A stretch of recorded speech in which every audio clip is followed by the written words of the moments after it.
So, dear all, I would like to welcome you to the panel discussion called EPH, the hidden face of Daniel Kretinsky Corporation and the role of the fossil lobby in the EU climate policy. And first of all, I would like to thank you all for joining us, whether in the person, online, or in future, watching the recorded event, because I believe that the topic of the fossil industry and the lobbying strategies of large emitters are a key part of not only the story of European climate policy, but also the story of the development of narratives surrounding climate, as well as what is considered successful economic growth and successful conduct of businesses in Central and Eastern Europe. Just to introduce myself, my name is Mikuláš Peksa. I'm elected as a member of the European Parliament for the Czech Pirate Party, and I'm currently chairperson of the European Pirate Party. And I will be just shortly introducing the panel discussion we will have today about this story. But Daniel Kretinsky is, in fact, not the main character, or not necessarily the main character of this story, because the main character could be very well any other businessman who took an advantage of the right opportunities and the connections with the right people to build corresponding business empire. Daniel Kretinsky did not create a situation in which we, along with our climate, now find ourselves. He simply just found loopholes in the systems and exploited them. And therefore, this shows the vulnerability of the whole system. This is just a showcase that we have these robust institutions where precautions were created to ensure transparent and fair decision-making. And yet, why are European subsidies for the fossil industry still growing, while we know that we need to transition from its products? Yeah? Why, despite our climate pledges, do we still dismally short of meeting of Paris Agreement goals, all the while our planet has just experienced the hottest summer ever recorded? Why in 2022, almost 10% of Europeans were unable to keep their homes adequately warm, while at the same time the largest oil and gas companies more than doubled their profits? And the unfortunate truth is that often it's not European people and their elected representatives who steer European climate policy, but it's rather the interests of the fossil industry and its stakeholders which actually determine the direction. And this influence is well documented. The Commission, having met with oil, gas and coal representatives nearly once a working day in the first half of its mandate. And on the side of the European Parliament, we have even discussed, as well as meaning, objective information session for MEPs, which are in fact just run by organizations with massive stakes in the future of European climate policy. And of course, we have something even more insidious, like billions spent for the promotion of climate denialism and lobbying of public opinion. For years, and to a certain extent still until this day, the voices of those like Václav Klaus, who dominated in Czech Republic and spurred public opinion against those wanting to take the action against climate change. And also this atmosphere created perfect microcosmos for the success of businessmen like, for example, Daniel Kretinsky. And Daniel Kretinsky, along with his company EPH, is a major player on the European energy playing field. Together with Polish PGE, German RWE, EPH is the biggest emitter of CO2 in the European energy industry. And Kretinsky's influence reaches far beyond gas and coal, with this acquisition of media outlets in Czech Republic and France. There is nothing wrong with successful entrepreneurship as long as the market remains free, the competition fair, and the media reporting impartial. But when they start getting distorted to accommodate the fossil industry, then we should pay the attention. So today we have distinguished panelists who have been working on the bringing transparency and accountability to the discussion about the second wealthiest Czech person and his energy businesses. And today they will present their findings. So as you can see, we are joined by Radek Kubala, who is a researcher and campaigner from the organization Reset, platform for societal ecological transformation. He was part of the team which published a report about Daniel Kretinsky business in energy and his acquisition of media last fall.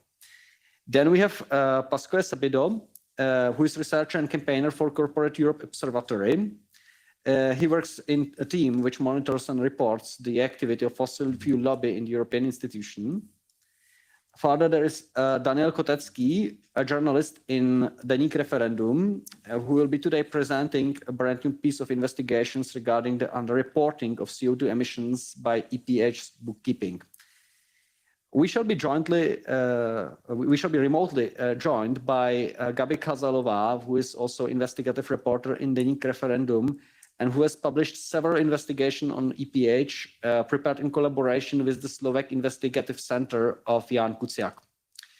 For her participation in the International Consortium of Journalists as part of the Cities for Rent project, she received the European Journalism Award. And the moderator shall be, or the discussion shall be facilitated by Jakub Patočka, editor-in-chief of Deník Referendum. So, thank you very much for joining us, and the stage is yours. Thank you very much for hosting this event, which we are very grateful we can take part of. Let me briefly introduce you how we will proceed with the roundtable. We will have 4 presentations as announced. My dear friend Radek Kubala will begin with giving a general overview of how the EPH Corporation is organized and how it has got to its current position situation. Then we will hear from my brilliant colleague Gabi Kazalová, who is with her daughter in Brno, so she could not join us. And she would introduce you to some of the investigations we have published in Deník Referendum on the way how the EPH Corporation was built on money from Russian gas and on the non-transparent structure of the corporation. Then my colleague Daniel Kretinsky, who is here with us and who just yesterday published fantastic investigation on the, let's say, creative accounting of the CO2 emissions of EPH. He will talk about this quite essential and important finding we were able to publish yesterday. And we will close with another dear friend of mine, Pasquale Sabido, who will speak more in a general context, European context of why it's necessary and important to regulate in much better way access of fossil fuel corporations to political debates.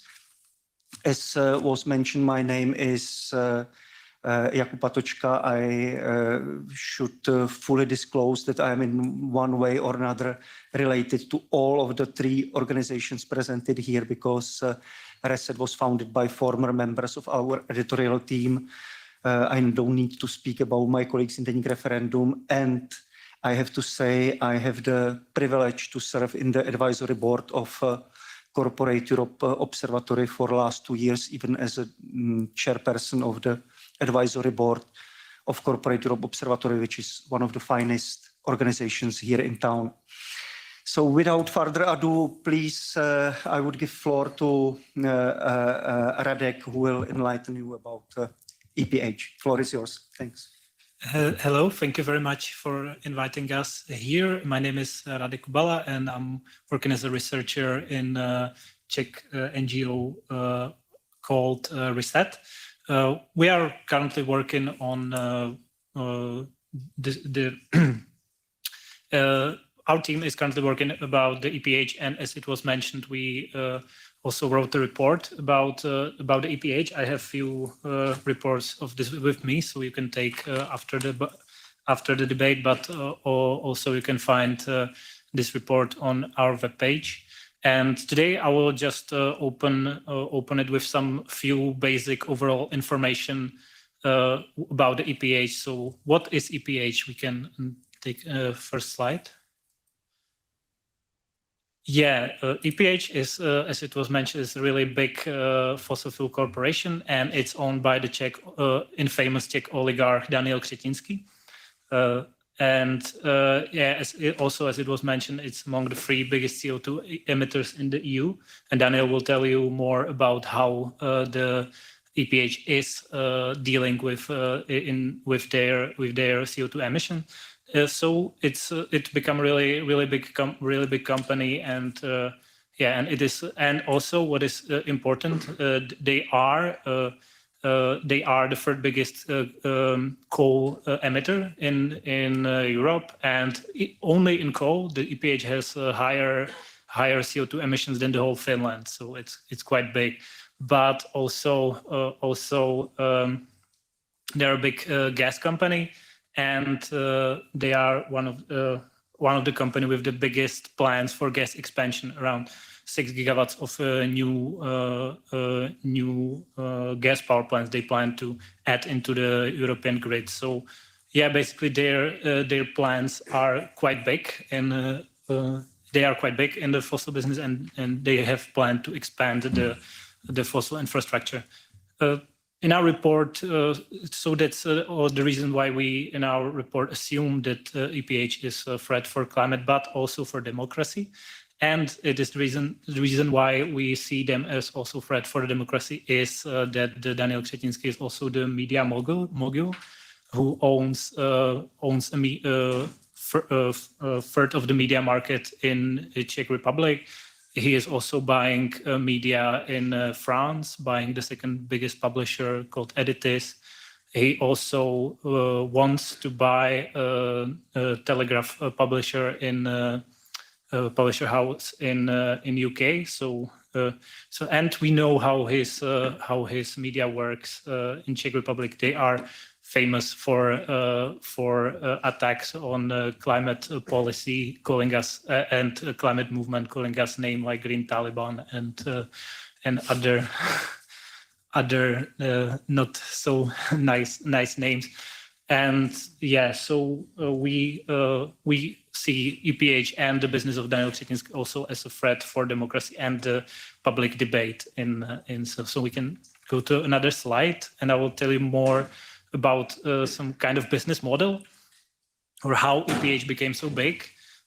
Actually, they were built on a transportation of Russian gas, and I will not tell you more about it because Gabi will be telling more about the link about the company Ustream that is part of EPH and that made the EPH most money. But so it was the main source of the income from the beginning of EPH was the transportation of the Russian gas. And their strategy after they had this money was to buying old power plant, mostly from the Western companies like Vattenfall or Uniper, because they were trying to divest from coal power plants, and their strategy was not to shut them down, but to sell them, and the Daniel Kretinsky and his company EPH were willing to buy it. So, and from that, the EPH is trying to profit actually from coal phase out and with the compensations and so on, and trying to use this money to build a new infrastructure, as I said, mostly gas infrastructure, as they plan to expand the gas infrastructure in Europe.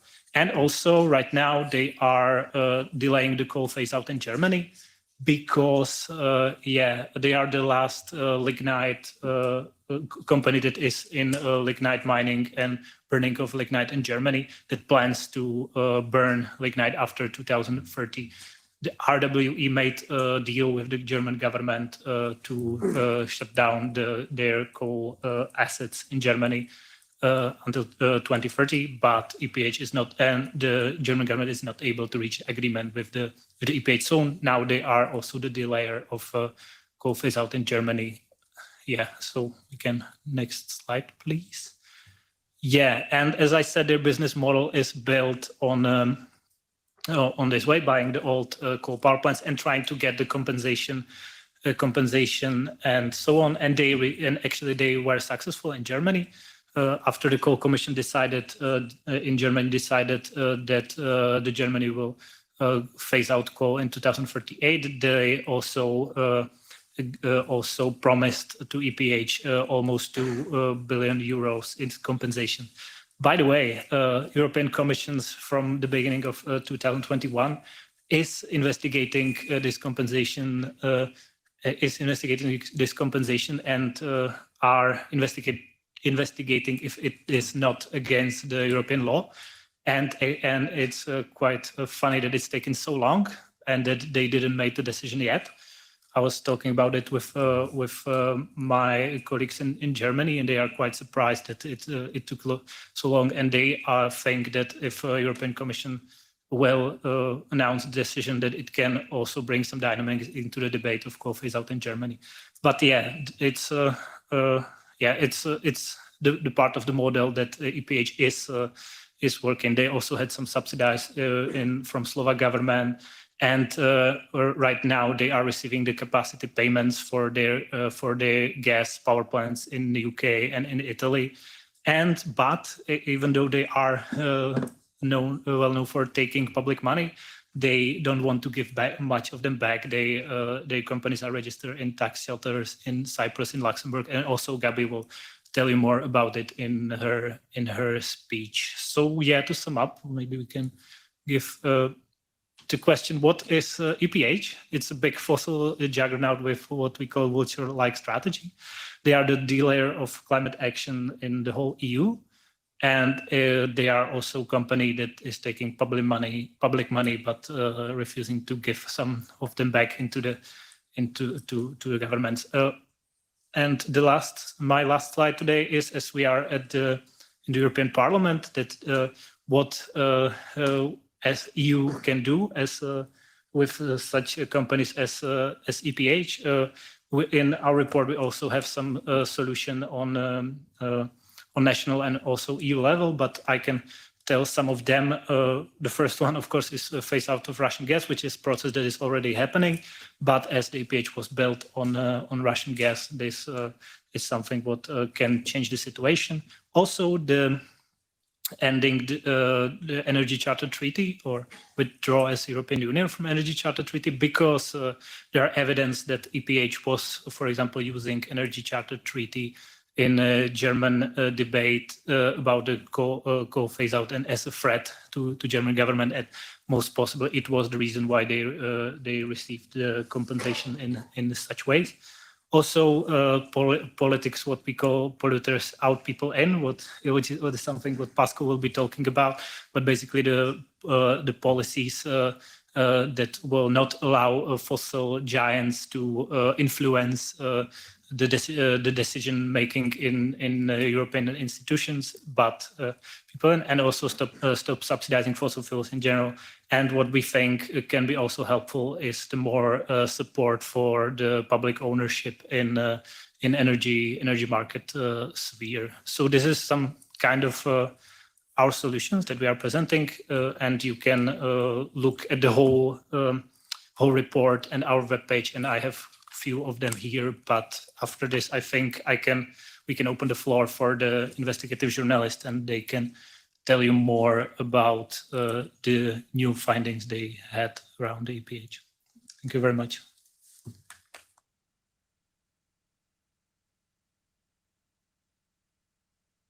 Okay, Radek, thank you very much for your concise presentation. And I realized I failed to mention that after the presentations, in case you get anxious, no worries, you will have a chance to say what you think, ask questions.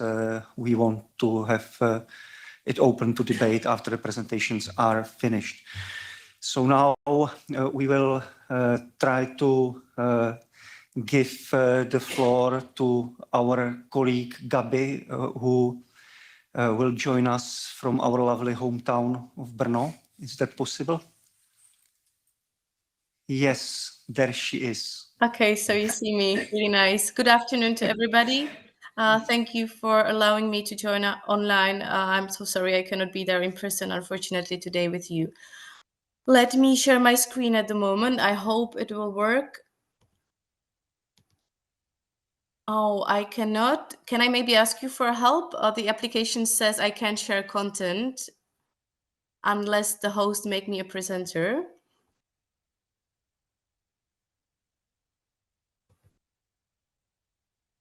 Can you try now? Yes.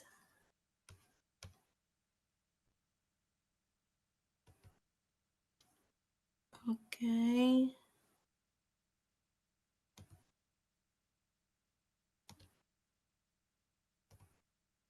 It should work. Give me a minute, please. I'm horrible with technical stuff.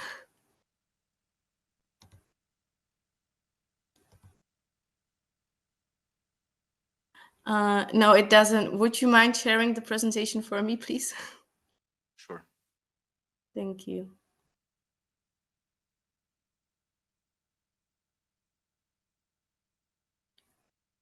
You can tell me when it's on, then I will proceed.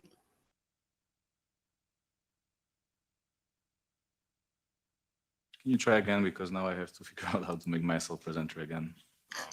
Second. Sorry for the complications. No worries.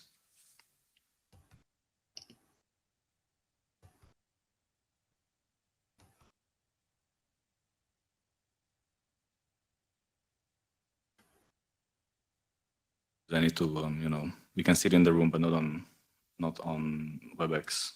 No worries. Gabi, If it's try working. again. Could you try sharing it again, because you're the presenter now? It should work. There's a button on the bottom of the screen on WebEx. Yeah.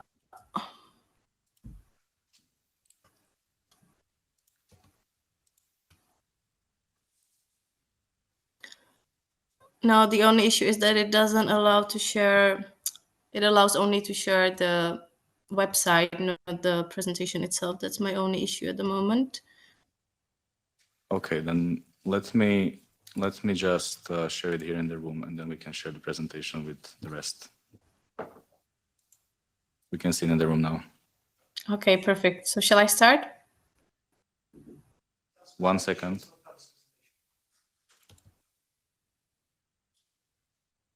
Yes. Okay, perfect. Thank you so much for solving it for me. So what I would like to briefly talk about is the investigations that we've published in the past few years.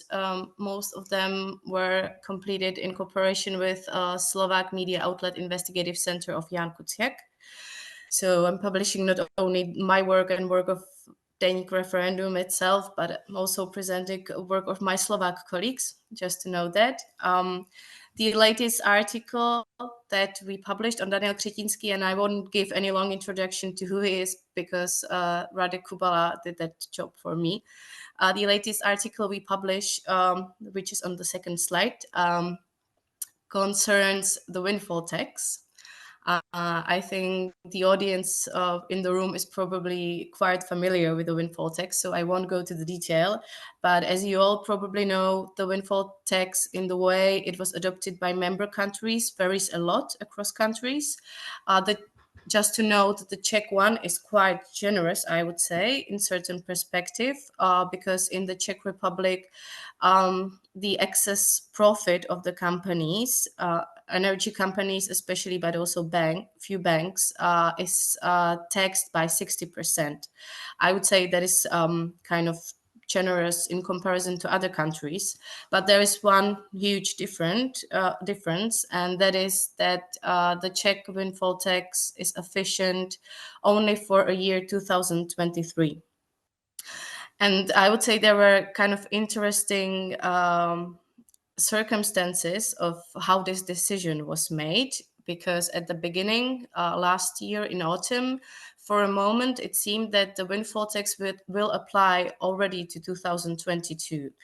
But suddenly, or without any explanation, the Czech government kind of changed its mind and decided that the tax will be efficient only for 2023. And that was really interesting because, as you probably are aware, in 2022, many energy companies, not only in the country but across Europe, recorded really high profits due to energy crisis mostly, and due to the rise in electricity prices, and including EPH. So in 2022, EPH actually recorded 3 times higher profit than in 2021. Which of course means that taxing EPH with the windfall tax in 2022 would bring quite significant amount of money into the budget of the Czech Republic. So what we did was that we were trying to calculate how much money the Czech state lost due to this postponement, which was not explained properly by the government. And we used, for the calculation, we used the 2022 economic results of EPH. We were using information from its annual report that was published earlier this year. And we were able to calculate that the Czech state lost roughly 1.8 billion euros, which is, as you can imagine, kind of a lot of money. So there was the article that we published only recently, and I would leave it as an open question to think about what caused this kind of change in the government's mind. We were not able to answer this question, unfortunately, with some convincing proofs. But of course, the whole dealing of the Czech government with the windfall tax was highly suspicious for us. As I mentioned, and can we go to the next slide, please, at the moment? As I mentioned, the profits that the EPH recorded last year, and actually also in the first half of this year, were really high. And we were also covering the whole business model of EPH. We were trying to find out what were its profits in the past years and how it was changing, and what were the major factors influencing these kind of profits. And we found out that actually these profits that were made mostly due to the energy prices, that of course had huge impact on all citizens across Europe, were kind of saved the good balance or the good performance of the company itself. Because at the same time, it was not only the energy crisis and rise in commodity prices that happened after the war in Ukraine, but also even before that, before the war started, the volumes of gas, of Russian gas, that was transported to Europe was much lower. And now it is important to know, and Radek Kubala mentioned it before, EPH is the single biggest transporter of Russian gas into Europe, which of course means that if the volumes of the transported gas lowered, the company happened to find itself in kind of financial problems.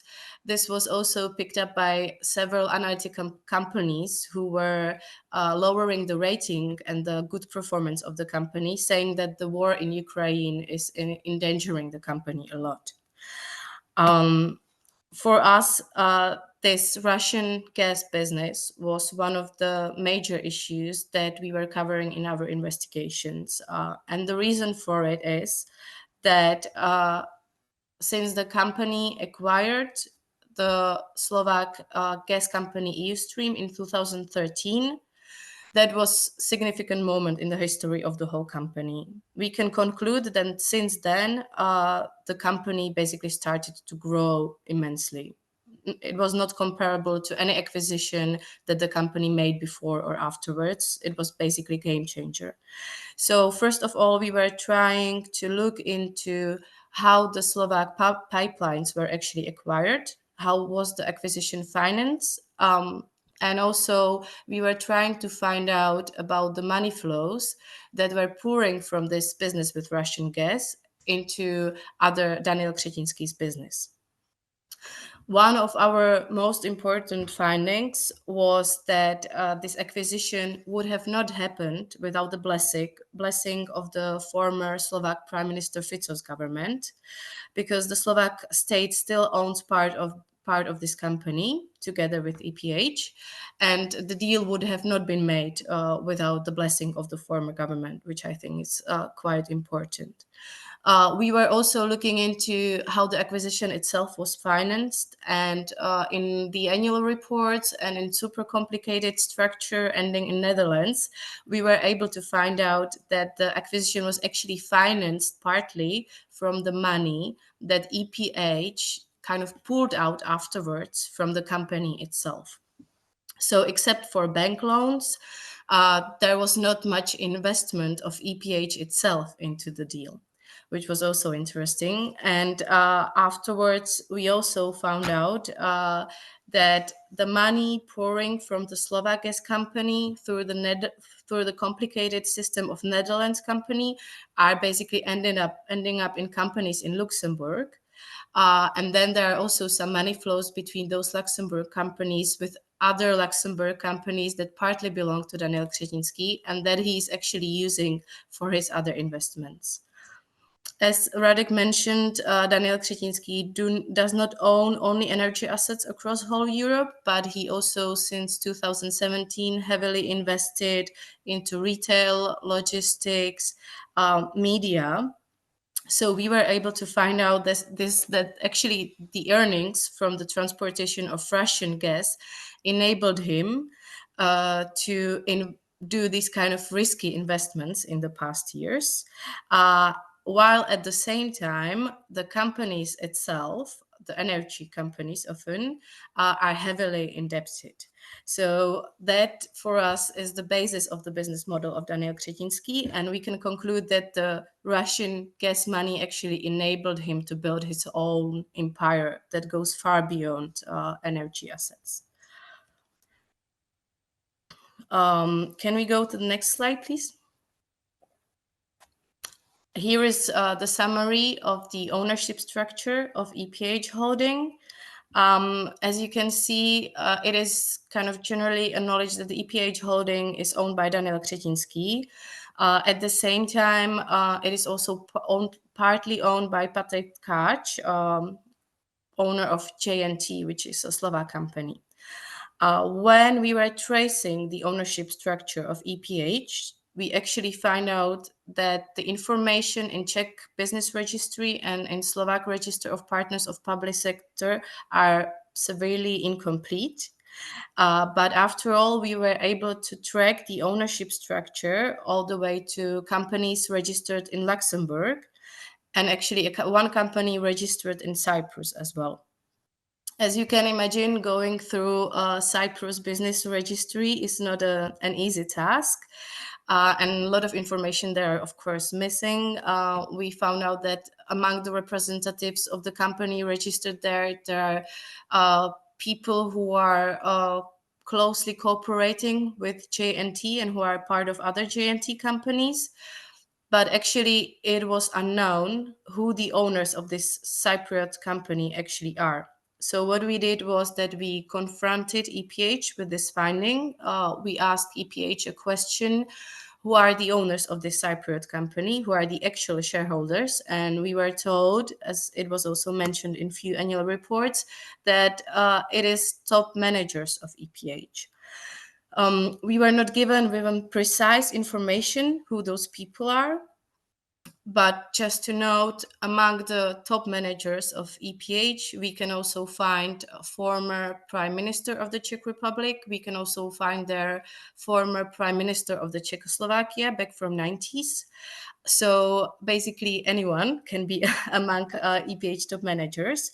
So this was really interesting finding for us, because it actually means that EPH Holding and the profits are not going only to Daniel Kretinsky, but to several other people, and the public doesn't know who those people are actually. On the last slide, you can see the whole ownership structure of the holding. It starts with EUStream, which is the Slovakia's company. You can see there are a few companies registered in Netherlands. These are the companies that I was describing, that the money pouring from EUStream actually go through, and then it kind of ends in EPH Holding, which is company registered in the Czech Republic, but the ownership structure, as I mentioned, ends in this Tiliacor Data Limited company, which is registered in Cyprus, and the Luxembourg EP Investment Company. So to sum it up, what we were trying to show is that the acquisition of the Slovakia's company was the major deal for EPH, that the acquisition happened with blessing of the former Slovak government, and that since then Daniel Kretinsky is able to invest not only into coal power plants across Europe, but also into retail and media market, and really growing his empire. And at the same time, we actually don't know to what kind of people all these profits, not only from Russian gas, but also profits for rising commodity prices go to.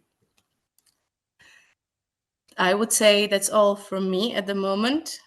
I hope the presentation was working, and maybe I'll give a floor to my colleague Daniel, who was mapping the CO2 emissions of EPH.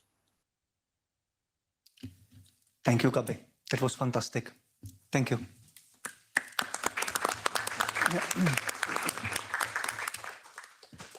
Yeah, good afternoon.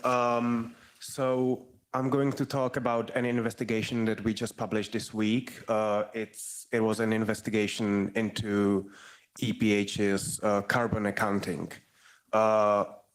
And the reason why we looked into it is because accurate information about carbon accounting of corporations is important for, for the public image of the corporation itself, because EPH claims that it's a European leader in decarbonization. It's also, of course, important for the private sector, for investors, for bondholders, and so on. But it's also important for the decision-making by public institutions for subsidies and stuff like that. And just to note, there are several common methods of carbon accounting. One quite common is to take the share of equity and afford the CO2 emissions according to the share of equity of the corporation, or you can also look into control over assets and who actually controls the assets. I'll get back to this. This is just to introduce the problem. Can I have the second slide, please? Yes, so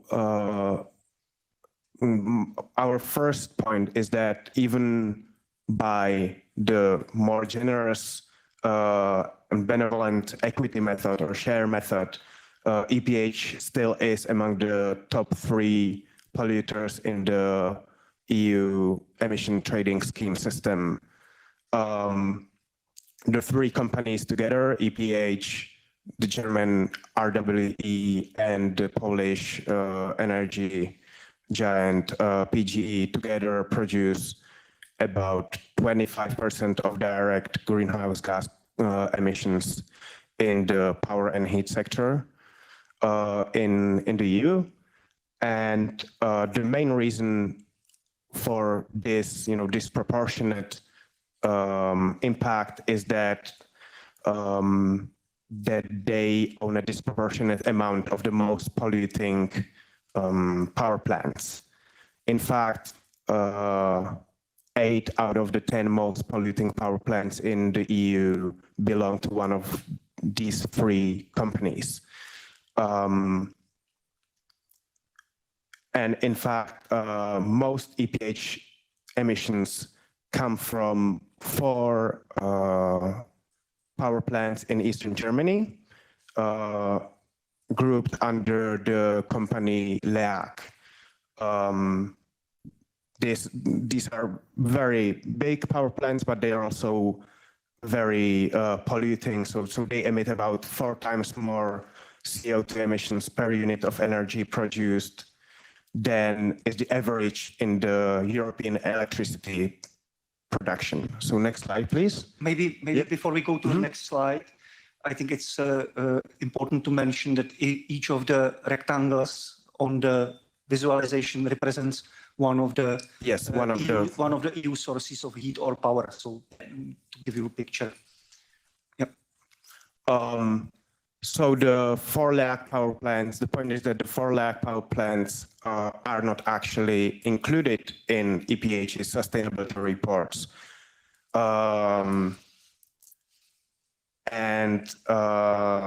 Which means that even by the quite benevolent share method, EPH would in reality produce about twice the emissions that it actually declares.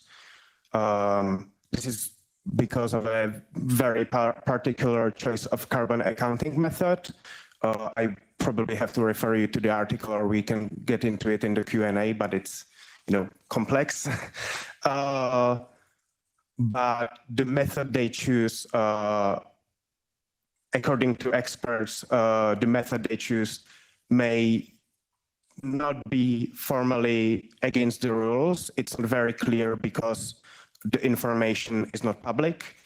But experts say that it definitely does misrepresent reality and the actual carbon and climate impact of the company. Next slide, please. So far, we've been talking about the data for 2022, but there are some new developments. And this October, EPH owners bought another 20% of the dirty LEAC power plants. So now they own 70% in total. And this means that they would have to consolidate their business, the corporation, into their main holding and account for it. But what the company is doing now is that they're spinning off the dirtiest German lignite operations to a new sister company called EP Energy Transition with identical owners. This allows EPH to claim it will leave most coal operations by 2025 and all of it by 2030, despite the fact that they, as Radek already mentioned, EPH's power plants are the only lignite power plants that will burn the fuel after 2030, in contrary to the Paris Agreement goals. So experts warn that this move allows EPH to formally green itself, and it could help them attract green finance despite their actual very polluting portfolio. Next slide, please.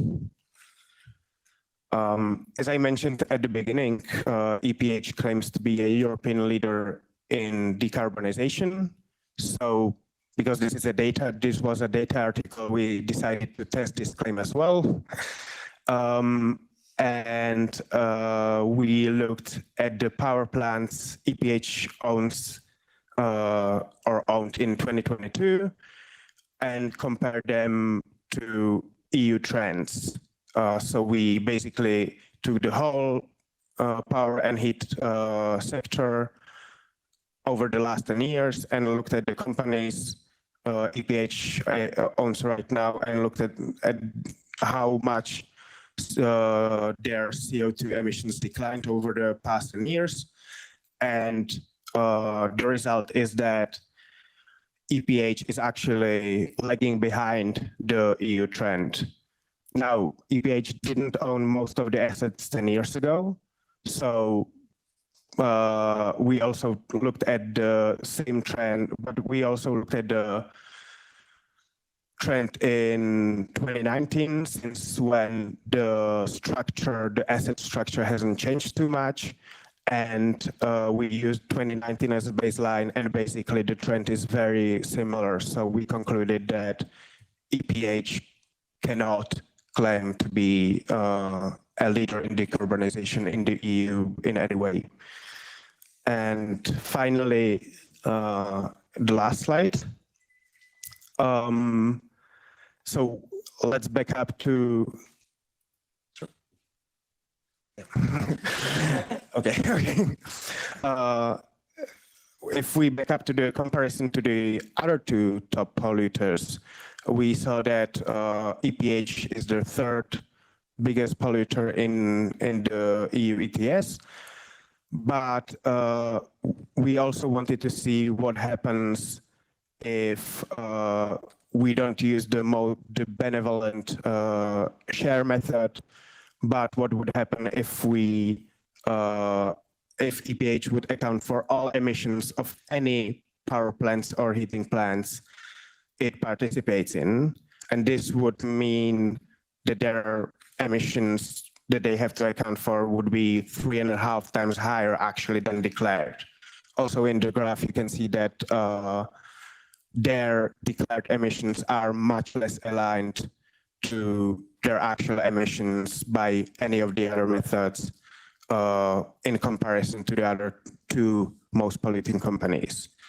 So using this participation method where you account for all emissions from all the assets the company operates or owns, may be counterintuitive, of course, because it means that often emissions would be double counted to all the individual shareholders.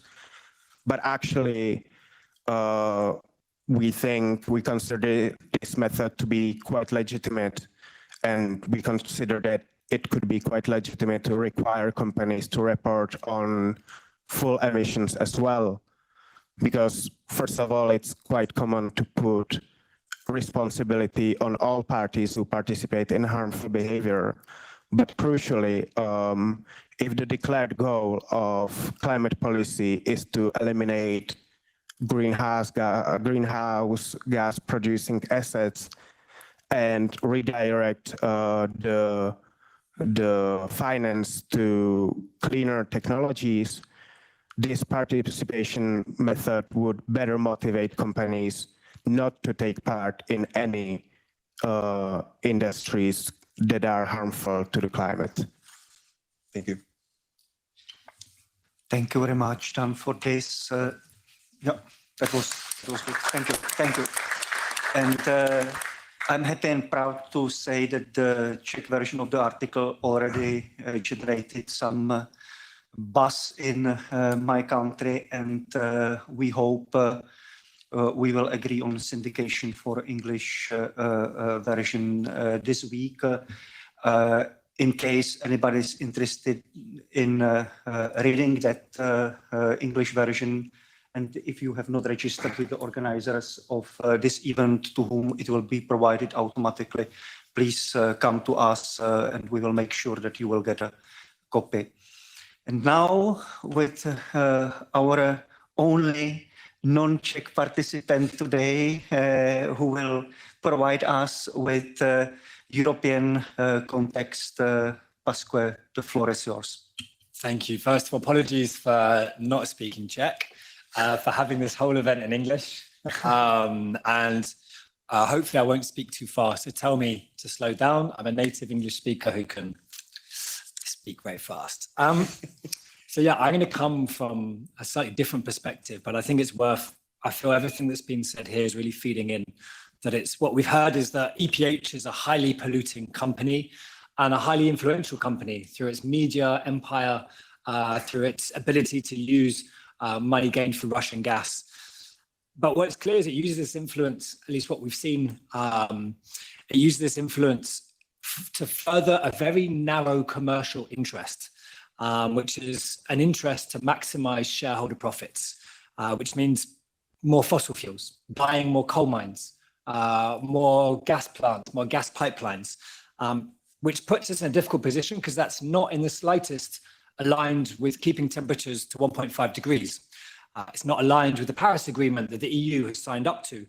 According to the International Energy Agency, the IEA, we cannot afford any new investment in fossil fuels to keep to 1.5 degrees. That was said last year, maybe even the year before. So what we need is a rapid and equitable phase out of fossil fuels. And that appears to be the complete opposite to what EPH is doing. And not doing so, of course, we've seen, at the moment, we've just seen Storm Ciarán having an impact across Northern Europe. As more fossil fuels continue to be burnt, we're seeing an increase in climate change, accelerated disasters across Europe and across the world. And the narrow interests of EPH, this maximization of shareholder value, is also having a huge social impact. So we heard about the 1.8 billion of avoided taxes being paid that could have been taken through a windfall tax, which could have gone to helping those in energy poverty. So during the recent the ongoing energy crisis, the Czech Republic, I probably don't need to tell any of you here, was one of the hardest hit countries, both in terms of inflation, in terms of energy poverty, in terms of children in energy poverty. And that money could have helped because budgets were being slashed in the name of austerity, whilst EPH was getting away with not paying taxes. So there's a huge issue when it's putting its interests before those who are having to choose between heating and eating. And a recent research, I'm not going to go into it too much, but we did a report that came out 2 weeks ago called Cold Homes, Hot Profits. One of the case studies, in fact, written by Reset, by Radek, was looking at EPH and its influence in delaying the windfall tax. But this is not limited to EPH in any way. This is across the fossil fuel industry. So we cover many different companies in this report, but we've seen at national level and the EU level that these companies have used the energy crisis and the cost of living crisis to further their own profits and exorbitant profits, skyrocketing profits, rather than looking out for those who are facing energy poverty or the climate. So there's the question, how do we therefore protect public policy making and the public interest from the likes of EPH and their very narrow fossil fuel interests? And this is what my organization, I guess, has been setting out to do. So the first step is really clear, transparency. I mean, it's obvious, no one can disagree with more transparency. We need to know what EPH is up to, what EPH and other fossil fuel companies, both at the Czech level and the European level. Because at the Czech level, there is no transparency. I mean, what little we do know comes from great research by colleagues here who have dug into it and sweated tears to get there, but there's no transparency register. It's a lot of shady dealings. It's very hard to find smoking guns. And at the European level, there is a transparency register, but it's voluntary. Is EPH in there? No. No, EPH is not in there. So we don't know what EPH is up to in Brussels, or at least not publicly without doing more research. However, we know EPH is a multinational conglomerate. We heard about EU Stream, the Slovak gas pipeline company, gas transporter. They are in the register. And we see that every year they spend up to 200,000 euros on lobbying the European Union. They have 6 lobbyists declared, and via their membership of multiple gas lobby groups, both the ones created by the EU itself, as well as sort of external lobby groups, they've managed to secure funding for infrastructure, public subsidies. And they're doing the same now around hydrogen. Hydrogen, this new European hype that's going to solve the climate, but actually is giving public money to gas companies, is what we're seeing. And thanks to EPH's company, EU Stream's membership of lobby groups, we're seeing public subsidies going to these companies. I'm going to skip for the sake of time. I'm not going to go into the nuts and bolts. If you're interested, please do ask me afterwards. But there is a problem when we see the influence of the gas industry leading to, rather than seeing the energy crisis as a chance to move away from gas, to protect those who are struggling to pay their bills, we've seen a doubling down on gas. We've seen a doubling down on imported LNG. We've seen a huge new generation of pipelines being built. We've seen Africa being plundered for yet more gas to supply Europe. And that's because the gas industry has been in charge, unfortunately. So this is the problem that comes across. So of course, the reason I'm saying this is because EPH is in Brussels. EPH is active in Brussels. So we need to know more. But transparency is not an end in itself. Transparency is a means. I think there's a slight problem I've heard many times in this building that we just need more transparency. To do what? Transparency is a tool. It gives us information that then we need to act on. We need to act on in the public interest. We need to act on as regulators, as decision makers, use this information to act. So what do we need to do? What does that action look like? I'm going to go back to what I said previously, that we're facing a bit of a dilemma between EPH and the fossil fuel industry's interests, because they appear to be fundamentally and irreconcilably in conflict with the public interest, with the interest to protect the climate, to protect the energy poor. So what do we do when EPH wants 6 new gigawatts of gas plants, when it wants to buy more coal-fired power plants, when it wants to attack social protections? What do we do? Actually, we've got a great example, an example from the world of tobacco control. So the World Health Organization, the WHO, it faced a very similar challenge to what we're facing now with the fossil fuel industry when it was tackling the tobacco industry. So in trying to come up with a tobacco treaty at the international level, the tobacco lobby was holding it back. It kept blunting the ambition that it needed. And they realized that actually the only way to deal with the tobacco lobby was to recognize this irreconcilable and fundamental conflict between the interests of the tobacco industry, which is to make people smoke more and consume more tobacco products, and the interests of public health, which is to protect people's health. And so seeing this fundamental and irreconcilable conflicts of interests, they realized the only way to tackle this was through introducing a firewall to protect public policy making from those interests of the tobacco lobby. And as well as sort of what that meant in practice, a firewall sounds great. What that means in practice is reducing that contact to a minimum between the tobacco lobby and our public health officials. And when it did take place, because you still need some contact to regulate, when it did take place, to make sure it was transparent and it was public. And so that firewall was known as Article 5.3, a little bit wonky. We love acronyms and all sorts of numbers in politics. So what is important to say about Article 5.3 is it was introduced at the UN level, a sort of set of guidelines of what it could mean, introduced at the UN level, but every country that signed up to it had to implement it at the national level. So the European Commission has signed up. I think every country in the EU, so including the Czech Republic, has signed up to Article 5.3 and has to introduce this firewall at national level. So we need a similar firewall for the fossil fuel industry. We need to remove the handbrake of the fossil fuel industry on the ambition of climate policy.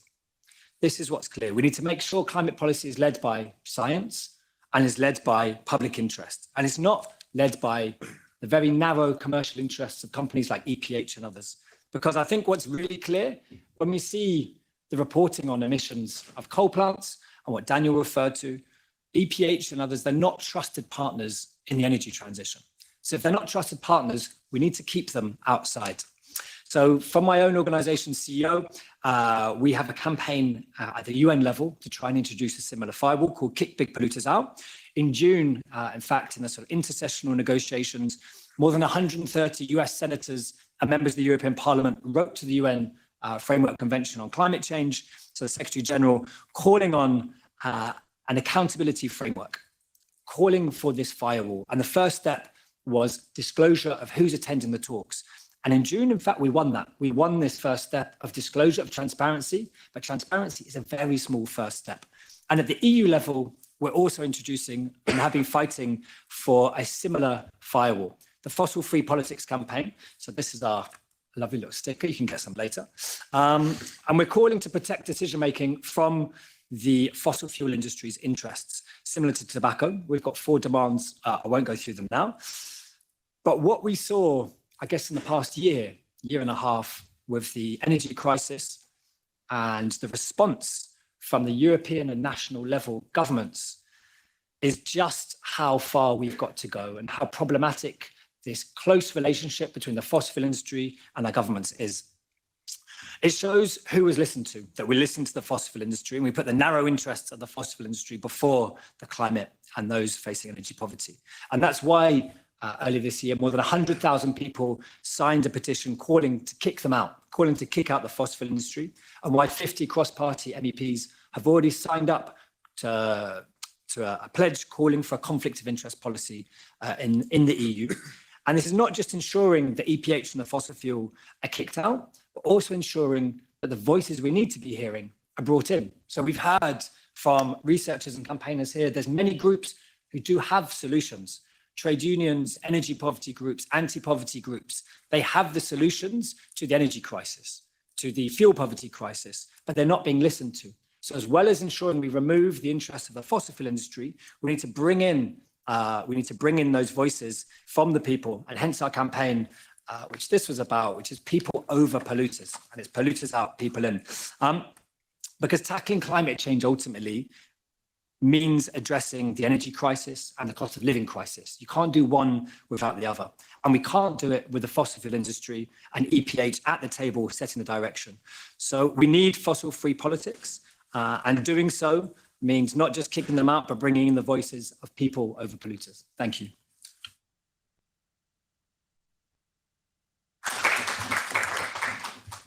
Thank you very much, Pasquale. Thank you. That was a wonderful, important part of the presentation to put things in a broader context. And with this, we don't have much time left. So let's move without any hesitation to a discussion.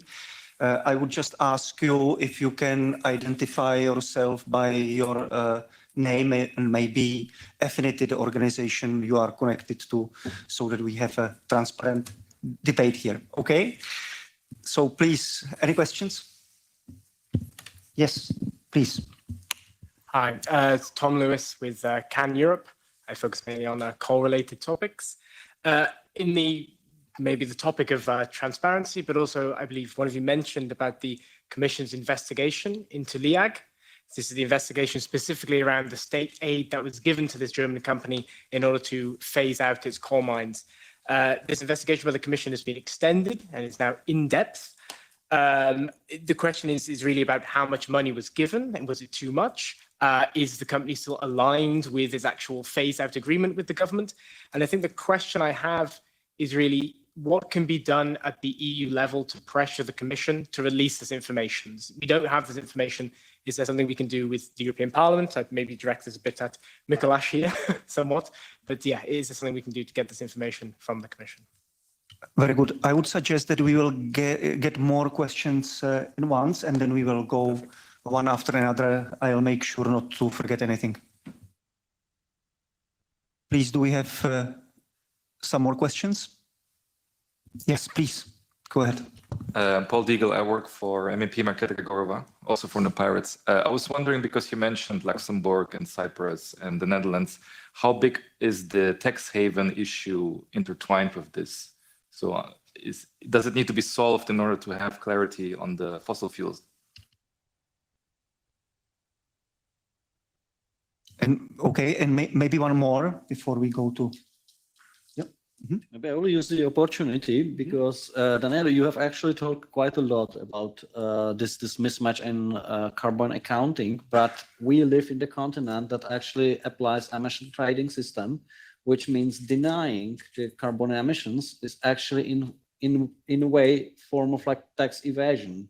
Effectively, there is a huge amount of money that shall be actually paid to the public budget for the respective allowances. So my question would be, could you actually estimate the damage that was done to the public income? How much money shall actually EPH pay and have not paid? Maybe we can start with the last one, because I think it's a little bit misunderstanding there. Yeah, let me clarify. So the mismatch is between the data in the EU ETS. So that's correct. They do declare everything in the EU ETS. The mismatch is with their sustainability reporting. So the mismatch is more about the public image and image in front of investors and the public, rather than with, you know, actually, the LEAC actually does report, but it reports on its own. So it's complicated. So I would refer you to the article for the details. But so this is why I didn't really explain everything in the presentation. But so there shouldn't be loss to the actual EU emission trading scheme system. To put it simply, they basically say that the LEAC declares its emission on its own and pretend that they have nothing in common in the sense of, for the sake of emissions accounting. So that's not money, they are not evading money, they are just evading the reputation costs, if I say it correctly. Okay, then can we have somebody answer the first question? Radek, would it be you, please? Go ahead. About a question about the compensation. Actually, a few days ago, I was discussing it with my friends Fabian Webner from Beyond Fossil Fuels, and the question what to do. He had some proposals like that also the MEPs in the European Parliament can put some pressure, because it's free. It's like more than almost 3 years that the European Commission is making the investigation, and it is the longest, as far as I know, it is the longest in the history, and it's going also. And so, yeah, there I think also public, but also inside the European institutions and European MEPs, and so I think it is time to put some pressure on the European Commission to come with the conclusion, because this is also the situation that really affected the debate in the German coal phase out, and this is something what can influence a lot. So yeah, what my proposal is to start pressuring European Commission to come with because it's really a really long process, and we don't understand why it is so long. Yeah, but as far as I know, what Fabian told me is that maybe it is also a way for the European MEPs to put some pressure on this, and we can discuss it, Mikuláš, after the event. I'm not sure if Gabi, whose name is still on display, is still with us, because she would be best to answer the tax havens question. Yes, she is there. Brilliant. Please. Yeah, I'm here. It is a very good question. Not sure if I'm the best person to answer it, but I think the tax perspective is, of course, very important one. We were actually trying to even calculate how much money were kind of evaded due to this complicated ownership structure in Netherlands and Luxembourg, but it was almost impossible, because especially in Netherlands and Cyprus, the annual reports of the companies were often missing or not publicly accessible, even though we purchased some of them due to change in legislation in Netherlands. So that was almost undoable.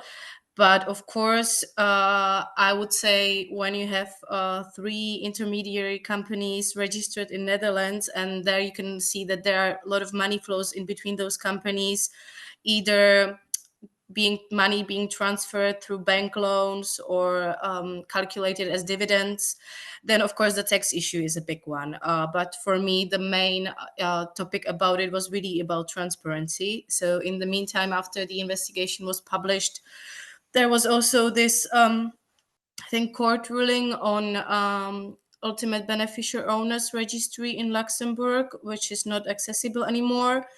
So while we were working on the investigation, the information that we were able to obtain were actually much more transparent than even afterwards. So that was one of the big issues.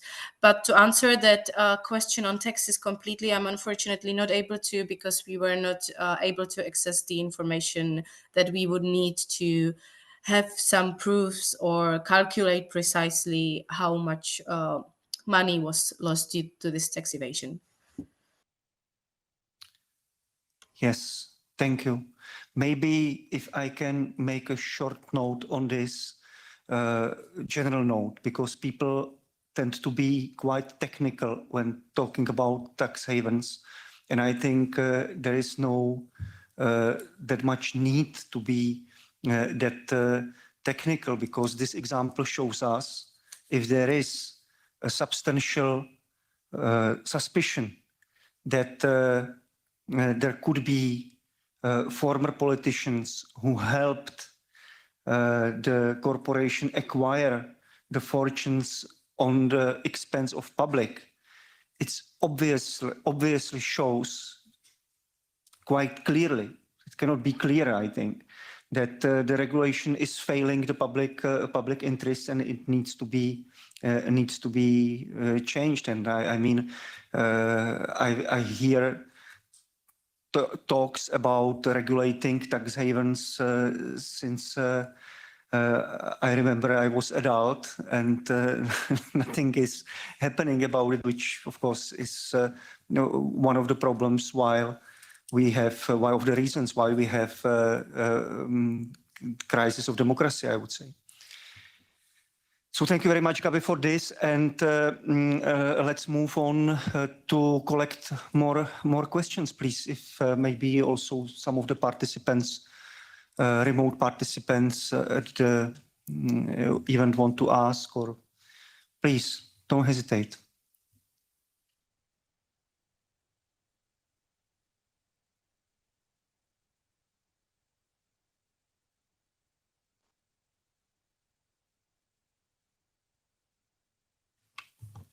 Hi, so I work here as an assistant to French MEP. We've been watching with concern the state of media concentration on the European market, and Mr. Kretinsky plays no small part in it. I was wondering how you feel his buying up of medias, whether in the Czech Republic or in France, for instance, could be used towards lobbying for fossil fuels. What role will it play in that? So thanks a lot. Very good. Thank you. Thank you very much for this important question. And then, please. Yeah. Good afternoon, Karin Jansikova, Konrad Adenauer Stiftung. I'm originally Czech, but working here in Brussels on climate energy agenda. And one of my key focus is just transition in cold regions, mainly focusing on the part of just. So that's why I was curious about hearing about your investigations and result. And my question would be, have you already engaged with the Czech government representatives or with the mentioned representatives in your investigation? I could see a couple of photos of former members of the Czech government. Have you received any reaction on your investigations already? Thank you. Thank you very much for this question. The media. Gabi, do you want to do it, Gabi, or me? Okay, well, I can talk about Daniel Kretinsky and media all day long. It's one of my favorite subjects, and as a, kind of an old school newspaperman, I'm really horrified by what's happening in this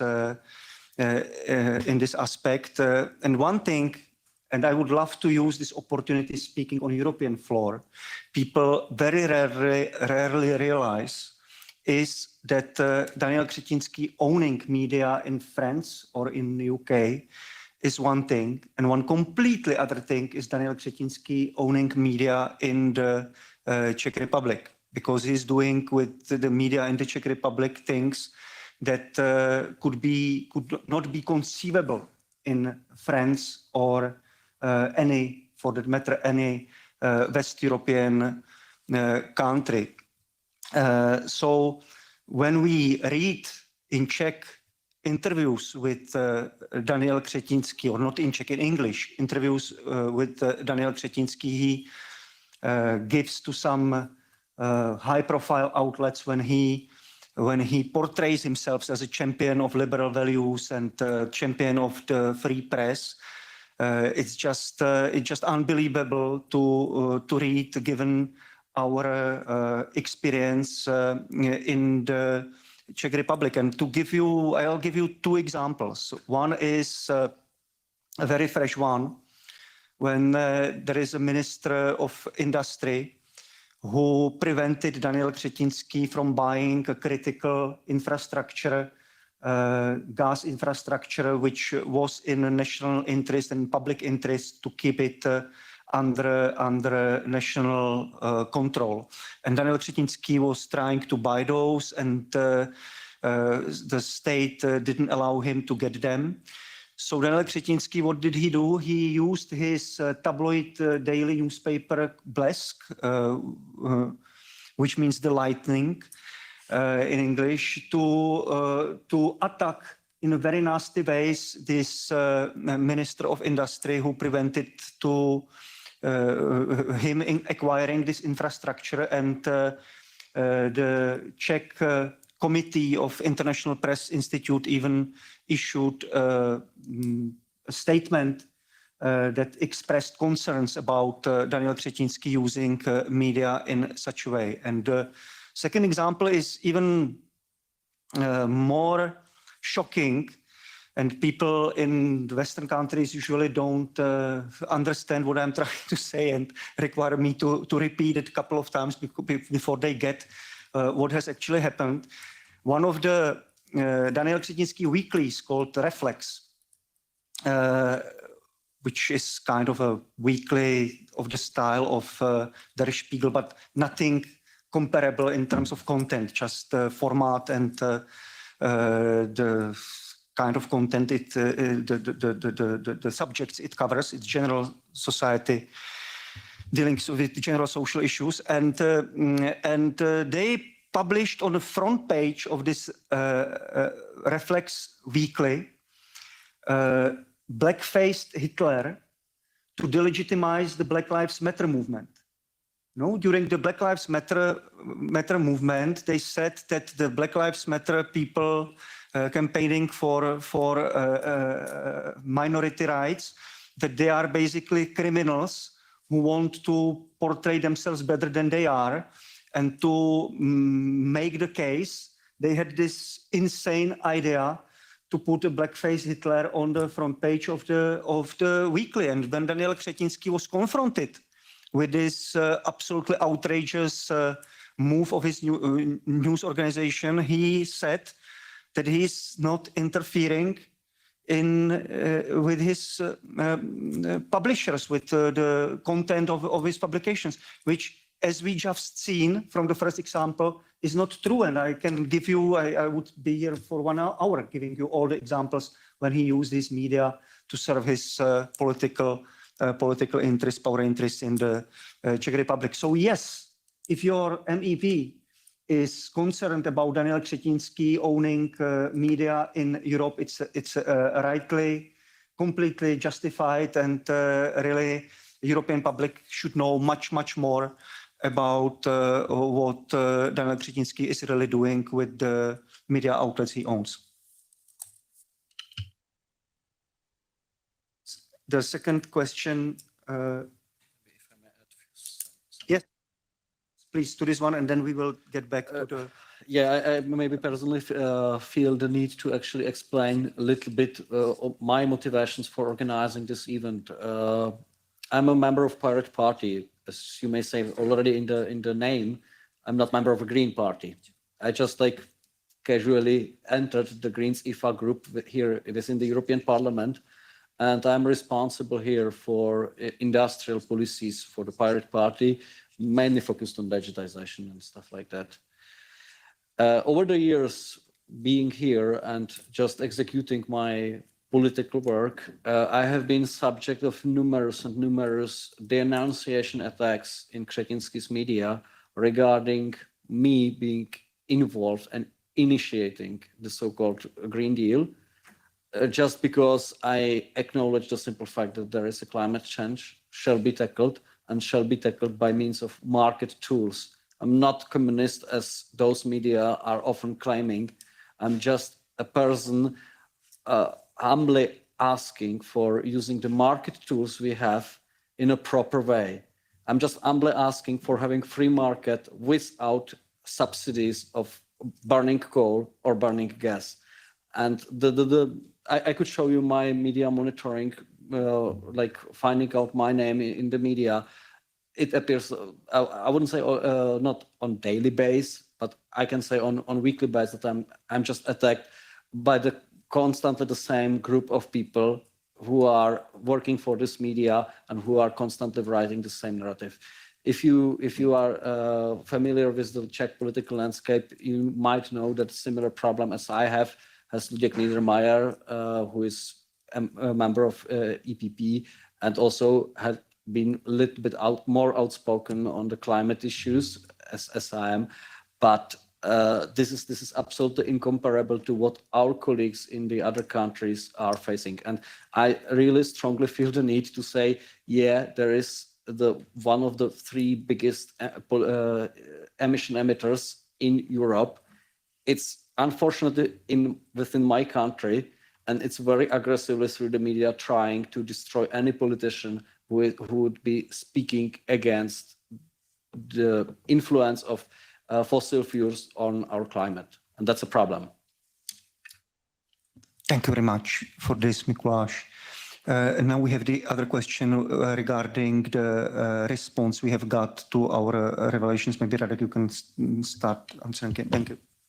Yeah, I can start, and people from the referendum can add to this. What was the reaction on their articles? Actually, a few years ago, before we started to talk about the EPH, mostly the Daniel Kretinsky and the company EPH was seen as a proper businessman or some kind of a normal businessman or something. More than this. Yeah, more than this. And also, he was trying to be unseen. That's the reason why his nickname in UK media is Scestných, because the part of a strategy of EPH was not to be seen, and they bought. And part of their strategy is that they are, apart from Germany, they are not becoming a big energy actor in every country. They have few power plants in Italy, few power plants in France, and few power plants in other countries, and they are not becoming so big. But if you count all the assets, they are actually one of the biggest. But for many years, the EPH was out of the spotlight. It was out of the spotlight of the public debate. And yeah, Daniel Kretinsky was seen as a little bit normal businessman. We think that it is changing also because of the work of all the people who are sitting here. And what we think is that also the way how the politicians and the public and journalists and other see the Daniel Kretinsky is much different than it was before. But maybe people from the referendum can tell what was the reactions from the government and so on your, because as far as I know, there were some reactions.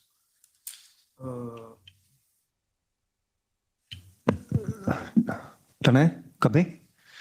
Well, nothing formal, I would say, nothing formal. We've heard that what we have published generated some buzz already, as we mentioned, and we can feel definitely that the mood is changing, as Radek mentioned, but I wouldn't go as far as saying that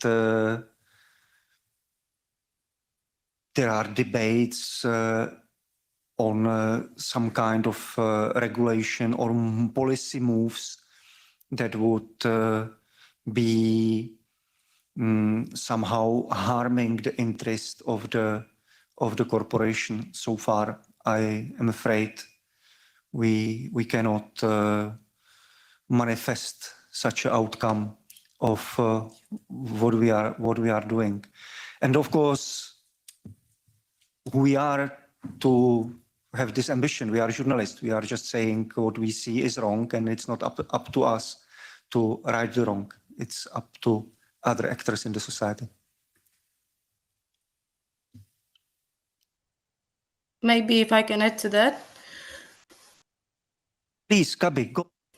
No, sorry. Well, there's been always some kind of, I would call it public secret or general knowledge about affiliation of Daniel Kretinsky to the right-wing party who is currently leading the government. And that is because, well, the former chairman of the party, as you probably know, being from the Czech Republic, Mirek Topolánek is at the moment one of the top managers of EPH. So, but despite that, I would say any direct affiliation or influence or lobbying has never been exposed or proved. And I think that is, of course, a debt to all investigative journalists in the country. That's why I think that we also did not receive any strong reaction maybe from the politicians themselves, because like this has never been proven yet. There is work to be done. There is still work to be done on that field. Definitely. Thank you, Gabi, for this. I think we have time for one very last question. So please, if there is. Yeah, I vidím. Okay. So yes, please go. Hi, my name is Jay. I work with the European Environment Bureau. My interest in this is because I've been following the state aid case of LIAC very closely. And one of the things which I found difficult is that you may have difficulties in Czech Republic about transparency, but how difficult was it to get information from Germany? Specifically because I was unable to get this. A little bit of context quickly, just to say that the state aid compensation coming to LIAC is a problem, but there is also a problem of how much LIAC's profits have been transferred to EPH, the mother company behind LIAC. Maybe not EPH, but that part was never easy to get. If you could say that you're receiving money from one hand from the government for closing operations and you're already transferring money out of your own profits to something else, it's just not matching up. But was it also difficult to get information from Germany? Dane, please. Yeah, so EPH claims that it's not paying out any dividends from LIAC to the holding company. So far, to be honest, I don't think we have really looked into this too much. So we don't have a definitive answer, to be honest. Yeah. We heard the suspicions you also raise. We heard those suspicions from several sources in Germany, but we have absolutely no proofs that this has happened. Thank you. I think I'm in the same boat.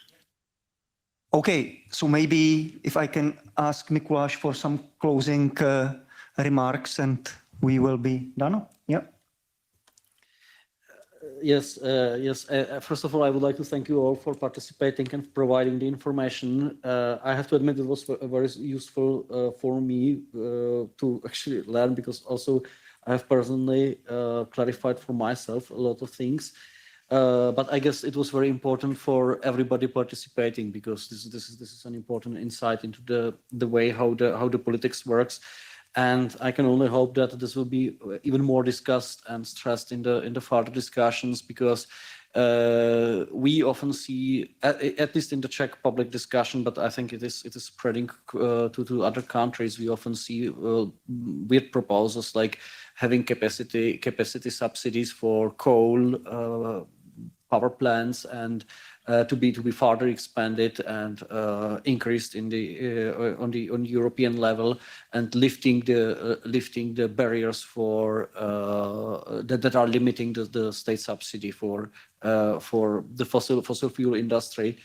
And I think it's very much important to stress that those subsidies are not helping to lower the prices for the final consumers, but they are only providing bigger economic and subsequently political influence for people like Daniel Kretinsky. And we shall be very careful about investing our money of our taxpayers in this particular direction. So thank you very much for following this, and I hope you will be spreading the word about where is actually the problem with the decarbonization and what is actually the political hindrance behind that. Thank you very much.